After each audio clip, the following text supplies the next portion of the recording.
bienvenue dans les Chats d'Isa, le podcast qui fait pétiller la joie. Partageons ensemble un moment, une tranche de vie, une expérience, une discussion avec des invités créatifs, artistes, acteurs, créateurs d'un présent joyeux, audacieux, ambitieux, sans prétention, des désirs d'âme et de cœur vivant. Les Chats d'Isa pour inspirer, faire écho, éveiller chez vous, chers auditeurs, votre élan créatif pour un présent et un futur au plus près de votre essence. Natacha Ilger écrit des slams, des chansons, des poèmes suite à un événement très particulier qui est survenu dans sa vie. Viens découvrir ce qui s'est passé pour elle. Bonjour Natacha. Bonjour. Écoute, bienvenue dans le podcast Les Chats d'Isa. Alors, je vais t'inviter à te présenter. Souvent, je présente l'artiste, mais là, j'ai envie de t'inviter à te présenter. Oui, bonjour. Merci beaucoup Isabelle du coup pour cette invitation. Je suis vraiment ravie d'être là. Écoute, moi je m'appelle Natacha, j'ai 31 ans, bientôt 32. J'ai un parcours un tout petit peu atypique. Donc je suis maman de 3 enfants, donc qui en fait ils sont nés il y a quand même assez longtemps, hein, c'est-à-dire que j'ai eu des enfants assez jeunes, vers 22-23 ans.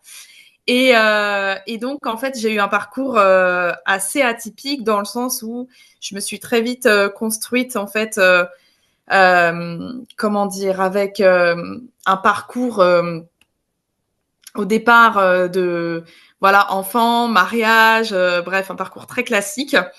Euh, et puis, en fait, au fur et à mesure, j'ai plongé, entre guillemets, dans la marmite du développement personnel et la spiritualité. Et en fait, j'en suis arrivée à un moment, quand même au bout d'un moment, où c'était un petit peu trop. Donc j'ai lâché un peu du lest. Et j'en suis arrivée en fait après un éveil spirituel que j'ai vécu en 2023 par disons une sorte de coup de foudre, on va dire ça comme ça. J'ai finalement trouvé en fait, disons, une réponse en fait à toutes les problématiques que j'avais vécues avant, par justement l'art, donc la poésie, la musique, qui sont arrivées en fait à ce moment-là aussi pour vivre en fait du coup une déception amoureuse, une rupture quelque part, et en même temps pour me délester en fait, clairement c'est vraiment le mot, c'est se délester en fait des fardeaux et même des croyances que j'avais avant. Donc c'était un peu comme une renaissance quoi. Tu m'as dit beaucoup de choses. Merci pour cette belle présentation. Donc, ce que tu veux dire, Natacha, c'est que tu rentres dans la vie active, enfin, dans ta vie, finalement, par la porte de la maternité, Mm. et puis que tu suis le parcours classique qu'on nous propose finalement, et puis à un moment, tu te cherches, tu vas en quête de toi, et là, Mm. tu rencontres la spiritualité. Donc, quand tu dis par un coup de foudre, est-ce que tu peux nous en dire un peu plus? Est-ce que c'était comme une rencontre cette rencontre t'a amené à te connecter à plus grand que toi? Oui, c'est ça. En fait, c'est quelqu'un que j'ai rencontré en 2022, fin 2022, euh, dans un contexte totalement, disons, classique, hein, c'est-à-dire Ah, au cours j'emmenais de mes ta quête enfants. spirituelle, enfin, au cours de ta quête personnelle, on va dire, hein. Exactement. Et puis en fait, au bout de, je sais pas, peut-être 6 mois que j'ai rencontré cette personne, il s'est passé vraiment quelque chose d'assez fort et d'assez violent. C'est-à-dire que oui, c'était vraiment, enfin, je l'appelle coup de foudre parce que je sais pas comment l'appeler autrement, mais ça a été vraiment une connexion d'âme à âme. Et j'ai senti en fait déjà le sol vraiment trembler autour de moi, et j'avais en fait, je suis sortie de mon corps et j'ai vu en fait vraiment comme une autre réalité, une autre dimension. J'ai le voile de l'illusion qui s'est levé à ce moment-là, et donc il y avait vraiment cette notion en fait d'éveil qui s'est amenée à moi. En fait, il y avait vraiment des couleurs beaucoup plus vives autour de moi. J'ai reconnecté à tous mes sens aussi d'un seul coup. C'était assez incroyable. Et en même temps, j'ai vu aussi que quelque part j'étais toute seule, c'est-à-dire qu'il n'y a pas les gens en face de moi étaient comme des miroirs ou des reflets euh, qui en fait étaient voilà, des reflets de moi, en fait, des reflets de part de moi. Donc Voilà pour. Ce que tu nous dis, c'est ce que les gens parlent quand ils parlent de l'éveil, hein, c'est qu'en fait, on est une seule conscience et C'est que ça. finalement, on s'expérimente à travers 8 milliards d'individus et que finalement, quand on va comme un peu au-dessus, on se rend compte qu'il y a bien des gens réels, mais qui finalement sont comme des autres de la conscience, des Exactement. projections de la conscience. Ça, c'est ça quand tu veux dire on n'est pas seul. Oui. On est C'est ça. seul et qu'il n'y a pas C'est d'autres, ça. hein, c'est ça. C'est ça. Ah, c'est un peu buggant pour le cerveau, Un mais, petit peu, ouais. parce que du coup, quand on revient dans quelque chose de très concret et de très ancré matière, ben, on ne peut pas l'expliquer différemment. Et Mm. c'est vrai que ça doit être très troublant quand tu te rends compte de ça. Comment tu as parlé de ça à ton entourage? Comment les autres ont accueilli, les autres qui n'existent pas, ont accueilli ton témoignage? Est-ce que tu l'as gardé pour toi? Est-ce que tu as voulu le partager? À l'époque où tu en étais, toi, dans ta propre situation finalement personnelle avec tes enfants, ton conjoint, si je peux me permettre, hein, si je te Bien pose sûr. toutes ces questions, tu me dis si je vais trop loin. Non, il y a aucun souci. Là, c'est la coach qui a Merci envie de pour cette savoir. question.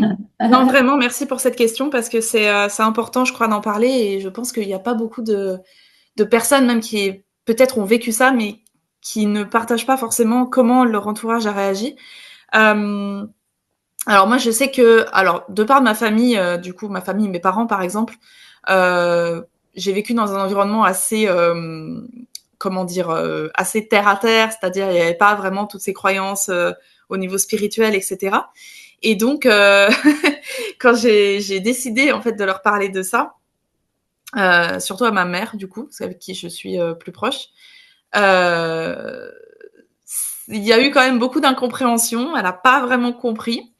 Et quand j'en ai discuté avec mon conjoint, lui, c'était plus comme une évidence du cœur. Il le savait, je pense, quelque part.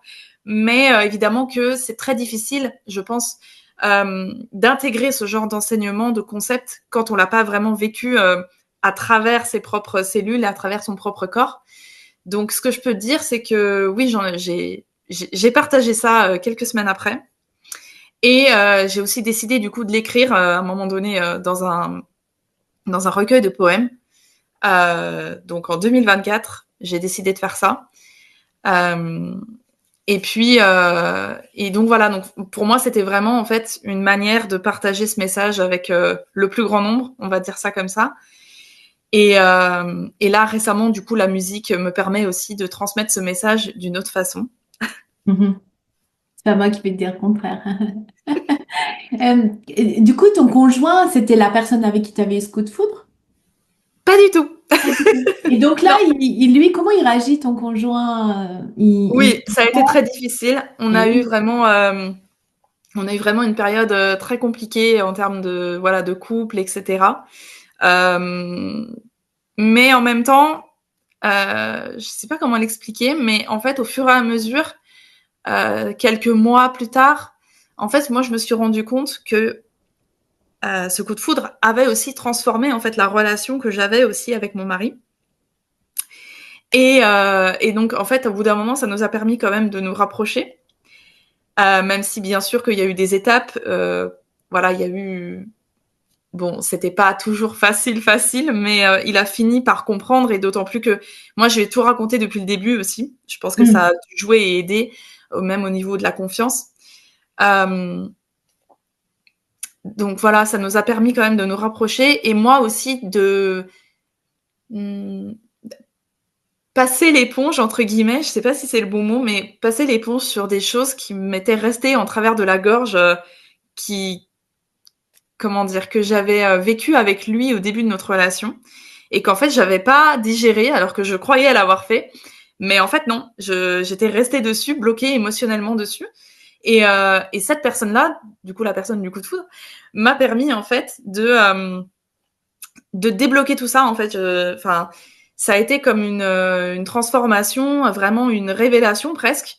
Euh, de sensations, d'émotions qui étaient là depuis pas mal d'années en fait et qui en fait se sont comme réintégrées à l'intérieur de moi. C'est incroyable ton histoire, hein. Tu es d'accord avec moi que on est vraiment dans un roman euh, une histoire amoureuse, voilà, qui est Ouais. très, très étonnante. Et donc, Oui, c'est ça a ouais. surgi dans ta vie. Et donc aujourd'hui, donc bah, c'est assez récent, hein, tu te mets à écrire, tu te mets à créer des mélodies. Comment tu fais pour... tu travailles avec quelqu'un, avec un musicien, tu es musicienne toi-même? Ouais, alors ça, c'est drôle parce que du coup, en fait, la musique est arrivée à moi déjà après cet éveil, mais j'avais beaucoup de croyances qui me disaient que bah je suis pas musicienne, que je peux pas en fait parce que j'ai pas les codes en fait, je suis pas, je connais pas le solfège, etc. Et mon mari est musicien quand même, hein, donc c'est assez drôle comme coïncidence. Mais en même temps, j'avais vraiment cet appel-là qui est revenu à moi et mais qui était déjà là quand j'étais enfant. Clairement, il y avait déjà cette envie de créer des compositions, de chanter tout le temps. Je chantais très souvent d'ailleurs, enfin tout le temps en fait, même pas très souvent, c'était tout le temps. Et mais quand je suis arrivée en 2023 après cet éveil, il y avait vraiment encore cet appel, mais j'arrivais pas en fait à y aller. J'arrivais pas à y aller parce que les croyances étaient trop fortes et j'arrivais pas en fait à me détacher de tout ça. Et là, récemment, en 2024, fin 2024, j'ai comme vécu une sorte de point de rupture, du coup en lien aussi avec cette relation amoureuse qui n'en est pas une puisqu'il n'y a pas vraiment eu d'échange, mais dans mon corps, c'était comme si ça l'était. Et, euh, et donc en fait, tout le manque, la perte, l'anxiété, etc., était devenu beaucoup trop forte. Et à ce moment-là, j'ai décidé que, je sais pas, j'étais allongée par terre et la musique m'est revenue. Et j'ai dit, Mm. OK, c'est là, en fait, il faut que je crée maintenant. Mm. Et donc, en fait, j'ai commencé à créer. Donc, j'ai commencé, en fait, à apprendre, entre guillemets, même si c'est quand même fait assez de manière intuitive pour l'instant. Mais j'ai décidé d'apprendre le ukulélé, donc qui est un Mhm. instrument qui est quand même assez basique et assez intéressant pour débuter. Mais je m'arrête pas là, c'est-à-dire que j'ai aussi une lyre, donc pour le coup, la lyre, c'est vraiment l'instrument duquel j'étais tombée amoureuse il y a 2, 3 ans. Et donc, je crée en fait à partir de là, pour l'instant en tout cas, des mélodies qui m'arrivent en fait, je sais pas comment l'expliquer, qui sont un peu inspirées quelque part, d'une certaine manière. Et bah pareil aussi pour les mots qui m'arrivent. Alors parfois j'ai parfois j'ai des blancs, donc j'ai un début, mais mais j'ai pas la suite. Donc en fait après faut voilà, il s'agit après de raccorder, de faire les accords et de transposer en fait la mélodie sur l'instrument.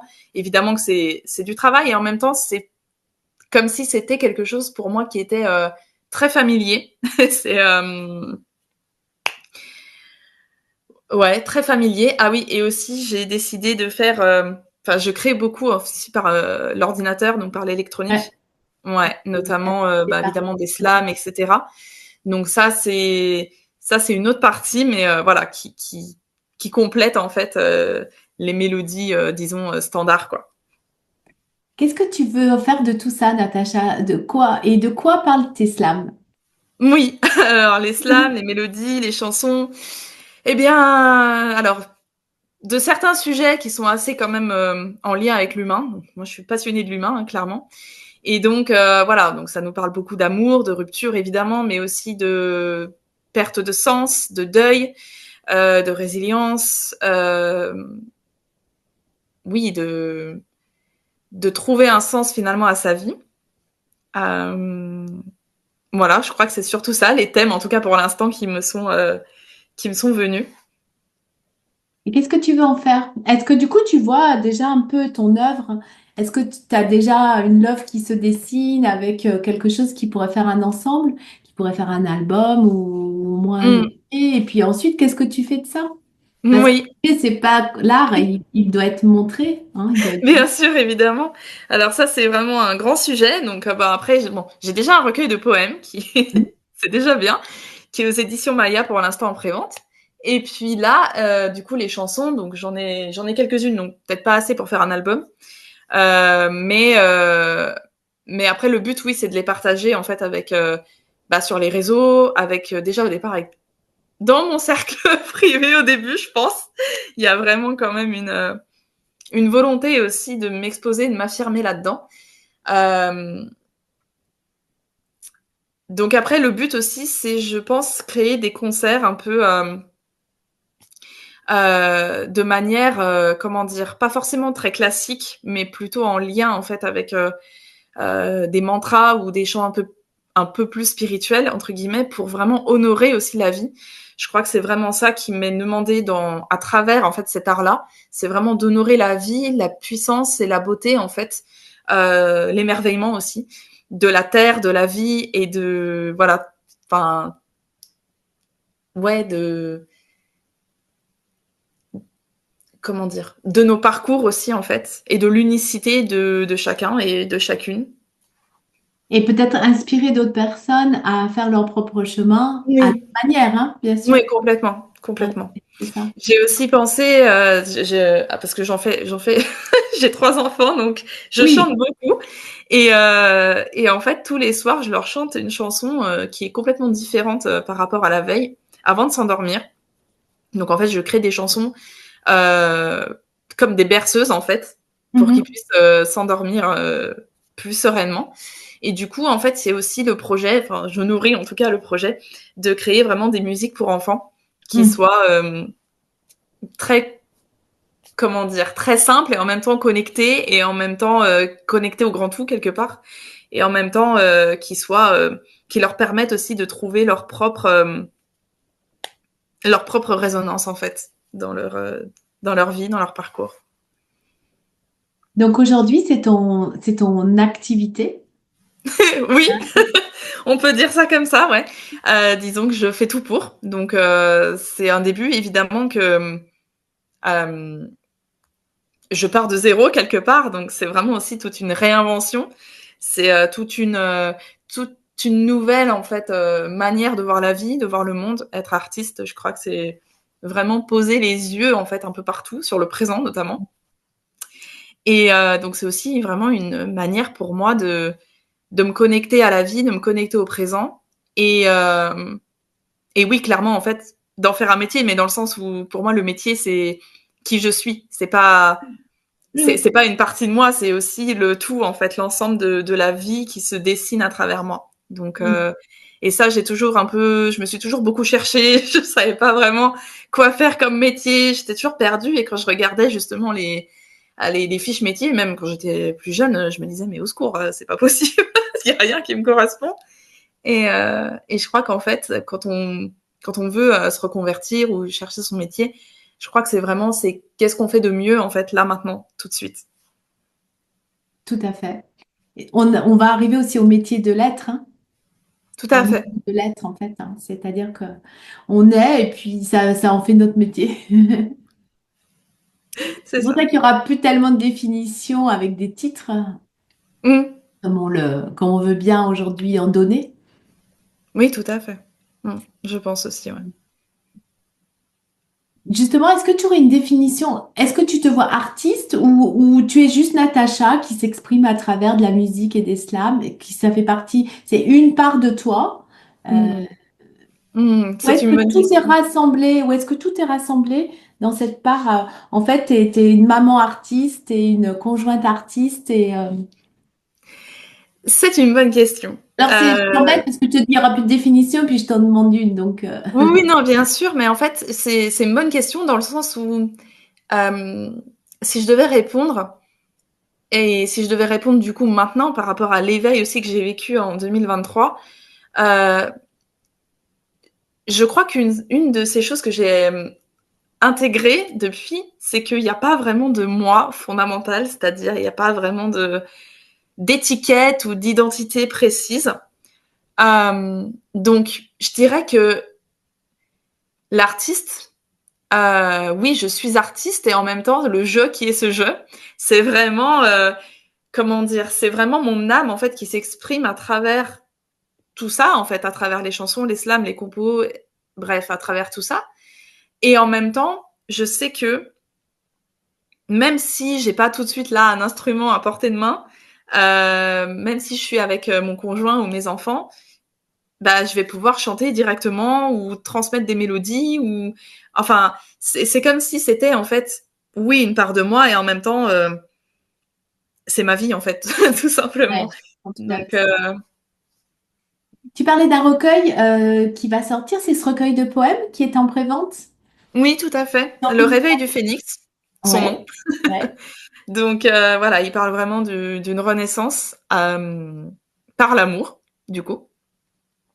Donc, c'est un recueil de 27 poèmes que j'ai voulu vraiment très. Alors, il y en a certains qui sont en vers et d'autres en prose, mais c'est vraiment un recueil que j'ai voulu facile à lire dans le sens où, voilà, il n'y a pas vraiment de prise de tête, mais c'est vraiment un recueil qui me permet moi aussi de transmettre au-delà des mots ce que j'ai vécu. Euh, et en fait de pouvoir aussi honorer quelque part la vie, l'amour, l'unicité et en même temps de donner de l'espoir aussi aux personnes peut-être qui sont dans cette quête de sens et dans ces peut-être dans certaines blessures, certains traumatismes qui n'ont pas encore dépassé pour en fait transmettre que tout est possible. Il y a vraiment une notion de destin un peu dedans, je crois, clairement. Et donc oui, il est en prévente aux éditions Maya. Donc il y a après je sais pas si je peux te donner le lien après. On le mettra sous le podcast. T'inquiète. Voilà. Tu l'envoies et on le mettra. Mm. OK. Et bah voilà quoi. C'est déjà un gros pas vers montrer qui tu es. Oui, complètement. Oui, oui, oui. Oui, oui, j'ai beaucoup hésité en plus à le faire publier. Et je me suis dit, j'ai eu beaucoup de résistance, beaucoup de peur aussi parce que en plus, bon, moi j'habite dans une petite ville, 2500 habitants, c'est vraiment très peu, donc tout se sait, tout se voit, tout se, bref. Donc De il quoi y tu avait as vraiment peur, cette, justement? Tu as peur du jugement des autres? Tu as peur qu'on se dise, ben, c'est une maman à l'école. Ah, c'est la maman qui... ouais, la maman qui j'avais un peu écrit. cette peur-là, ouais. Ouais. Alors maintenant, j'en suis sortie, hein, mais Oui. par notamment, bon, par des pratiques somatiques. Mais oui, il y a eu quand même beaucoup de résistance et beaucoup de peur de vouloir faire publier ce recueil, notamment par le regard des autres. Mais bon, on le sait, les autres n'existent pas, du moins pas vraiment. Donc voilà, donc c'était aussi une manière pour moi d'exprimer non seulement qui je suis d'une certaine manière, en tout cas une partie de moi, une partie de mon histoire. Et il y a aussi le fait que, alors ça c'est très personnel du coup, mais ça rend quelque part honneur à mes ancêtres, dans le sens où tout ce que j'ai vécu avant cet éveil, c'était vraiment en lien avec des schémas transgénérationnels, vraiment très ancrés, vraiment très profonds. Et depuis, c'est comme si en fait le schéma était en train de se disloquer au fur et à mesure. Et donc, il y a vraiment aussi cette volonté de, comme je le disais, d'espoir déjà, donc que tout n'est pas perdu et que il y a vraiment la vie est à l'œuvre en fait, quoi qu'on fasse. Et en même temps, il y a aussi cette reconnexion à la beauté, voilà, vraiment à l'émerveillement aussi de tout ce qui se passe autour de nous en même temps, même si on voit pas des fois, parce qu'il y a des choses qu'on ne voit pas. Mais pourtant qui sont en train de se préparer pour nous, pour notre vie, qui se mettent en place en fait. Donc le but c'est vraiment de croire et d'avoir la foi. Il y a vraiment aussi beaucoup une notion de foi dedans. Je comprends. Comment on regarde, du coup, ton compagnon, tes parents, ton entourage très proche? Est-ce qu'ils ont compris? Est-ce qu'ils comprennent? Est-ce que du coup, du coup, ça y est, Le recueil, tu veux dire? oui, le recueil. Oui, le recueil. Alors, bah ça a été bon au départ très compliqué pour mon compagnon parce que du coup, enfin mon mari du coup, parce que forcément j'écrivais aussi sur cette relation qui n'a pas eu vraiment lieu, mais qui quand même a joué beaucoup au niveau énergétique et au niveau spirituel. Donc pour lui, c'était un petit peu, oui, un peu compliqué au départ à admettre et à accepter. Mais finalement, maintenant, il m'encourage beaucoup plus que ce que j'avais imaginé d'ailleurs. Euh, Quant à mes parents, bah alors, ils m'ont pas vraiment soutenue dans le sens où c'était pas pour eux, c'était pas une priorité. Donc Voilà, donc bon, après, je l'aurais pas encore fait lire, j'avoue. J'avoue que je l'aurais pas encore fait lire. Peut-être c'est pas nécessaire, peut-être, tu vois, Natacha, Voilà. c'est peut-être pas nécessaire aussi d'aller se confronter parce que c'est vraiment ton histoire. Et Ouais, si- c'est ça. Je me suis dit, je leur laisse aussi la porte ouverte, mais en même temps, heu, voilà, je j'ai rien à enfin, s'ils veulent le lire, ils le liront, quoi. tu cherches pas à convaincre, toi, tu Voilà, veux exactement, témoigner en fait. exactement. Comment tu te vois dans quelques années, du coup? Ouh là! Alors ça, c'est une question à laquelle je ne sais jamais Déjà répondre. répondre. Est-ce que tu vois quelque chose du coup pour l'humanité? Parce que est-ce que tes Ah oui. sens sont développés de cet éveil? Est-ce que tu es devenu ce qu'on appelle ben, en fait clairsentience, clairaudience? Mmh. Est-ce que tu vois des choses? Est-ce que tout ça s'est développé? Alors, c'est une bonne question. Alors moi, déjà, j'avais commencé mon parcours en spiritualité avec, justement avec des sens assez développés dans le sens où alors je suis pas médium de naissance, hein, mais j'ai comment dire? J'ai rencontré certaines personnes dans ce milieu, qui m'ont reconnectée à ma clairvoyance, notamment en lien avec les vies antérieures, hem, ce genre de choses et hem et donc en fait, depuis cet éveil, oui, mes sens se sont développés, mais pas de la manière dont je l'aurais pensé. C'était plus vraiment comme une intériorité qui s'est développée, c'est-à-dire je ressens beaucoup plus fort mes émotions. Hem, je vois aussi mes pensées d'une manière beaucoup plus claire et limpide, même mes pensées qui semblaient inconscientes au départ. C'est comme si l'inconscient devenait conscient, ça c'est clair et c'est là, en fait, où ça me permet aussi d'aller processer, en fait, les émotions, les pensées, les croyances aussi, qui étaient comme engrammées et en fait, à ce moment-là, effectivement, j'ai plus de «conscience» entre guillemets de ce qui se passe, de ce qui se joue à l'intérieur de moi. Donc ça, c'est déjà une chose. Après, non, je ne vois pas de défunts ou ce genre de choses. Euh, Quoique, je ressens les choses fortement, notamment dans les lieux. Euh, donc oui, je ressens, je capte les énergies. Au niveau clairvoyance, je dirais que mes rêves se sont plus activés, donc c'est-à-dire que je fais beaucoup plus de rêves, même prémonitoires parfois. Et et il y a aussi le fait que avant cet éveil, j'étais un peu désancrée, c'est-à-dire j'étais très anxieuse, donc je voyais beaucoup de scénarios catastrophes. C'était très dense dans ma tête.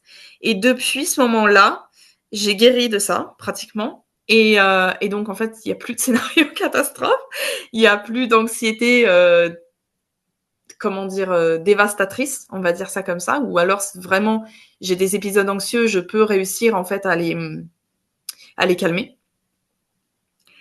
Et il y a aussi le fait que, alors ça c'est un peu particulier, hein, mais j'étais, avant j'étais dyspraxique. Je sais pas si tu vois Oui. ce que c'est la dyspraxie, mais en gros j'avais vraiment des troubles de la coordination, de l'espace. J'avais l'impression toujours de de flotter dans l'air un peu. Enfin, je sais pas comment expliquer. C'était vraiment bizarre. Euh, et il y avait vraiment des choses que j'arrivais pas à faire, même au niveau moteur ou et depuis, je n'ai plus ces troubles-là. Donc avant, je faisais aussi, enfin, je pouvais pas aller dans des terrains escarpés, descendre les escaliers, c'était compliqué, surtout des escaliers que je ne connaissais pas. C'est Et comme si tu depuis, t'avais soigné de plein de choses en fait. ouais, c'est ça, ça m'a Tu as guéri en refait fait. un reset. C'est ça, Voilà. c'est exactement ça. Ouais. Un reset total, ouais, de Mais mon système nerveux, de, ouais, ce qui me vient, c'est comme si c'était ton ego, enfin, ce qu'on appelle la personnalité, elle s'était effacée au profit de ton grand soi, en fait. c'est ça, c'est exactement ça. Et ce qui est drôle, c'est que sur le moment, je me suis dit, ok, bah bon, en plus, ce que je ressentais à l'époque, c'était vraiment très intense. Hein, donc, c'était un coup de foudre, pas un mini coup de foudre, quoi. C'était Ouais. vraiment un truc. C'est comme si j'avais reçu une décharge en fait de 5000 volts. Et et en même temps, sur le moment, je me suis dit bon bah maintenant c'est fait. Maintenant, je fais quoi? Et en même Hmm. temps, j'ai vu que au fur et à mesure du temps, du coup, l'éveil en fait Comment expliquer? Il y avait une suite, en fait. C'est comme si on Voilà. avait ouvert quelque chose, une porte, et que du coup, Voilà, et qu'en fait, le processus continuait d'opérer, même au fur et à mesure, même 1 an et demi après, quoi. Ouais. tu sais, j'ai presque même l'impression que ce coup de foudre, finalement, il est divin. Il est pas, Oui. toi, tu l'as mis de manière humaine parce que faut bien se raccrocher à quelque chose. Mais peut-être qu'il était même pas de cette nature-là, en fait. C'est merci pour cette remarque. Non, en fait, j'ai tout de suite compris que ça venait de plus haut, dans le sens où quand j'ai eu ce coup de foudre, en fait, je me suis sentie tout de suite, d'un seul coup, rebranchée à la vie et comme connectée vraiment à un tout immense. Et ma première impression, c'était que j'avais vu vraiment, alors Dieu, l'univers, Oui, enfin ce oui, qu'on Dieu, veut, la mais vie, la source, enfin, comme on peut. voilà, exactement. Chacun y mettra son nom, C'est ça, s'il veut bien exactement. Jésus ou je sais pas, selon Selon les ta croyances, propre religion, en fait, ce qui est différent de la conscience, en fait. exactement. Ouais, À ce moment-là, en fait, dans les yeux aussi de cette personne-là. Donc, ouais. ça a été comme, ouais, vraiment extrêmement puissant, très violent aussi d'une certaine façon quand même, mais extrêmement puissant et ça m'a comme réincarné sur Terre en fait. Ouais, ça t'a ramené. Ouais. Ouais, ça m'a On, ramené. on dit que si, je sais pas, hein, on sait pas, mais que si on vivait l'amour de Dieu, de l'univers, la vie, la source, comme voilà, dans notre être incarné, on serait brûlé, qu'on peut Mmh, pas on serait consumé, on peut pas le supporter, ouais. on peut pas supporter l'énergie en fait, cette énergie, cette puissance. Oui, pareil, ouais. Mmh. C'est peut-être pour ça aussi que bah, finalement ton époux, il a fini par voir que c'était pas du même ressort qu'un amour d'humain. Oui, clairement, oui, je pense, oui. Bah, Mm. d'autant plus que, enfin bon, après avec cette personne, il s'est rien passé de physique dans Oui, le sens, oui. physiquement parlant, donc effectivement, oui, ça c'était vraiment sur des d'autres plans en fait que ça s'est joué, ouais. Mm.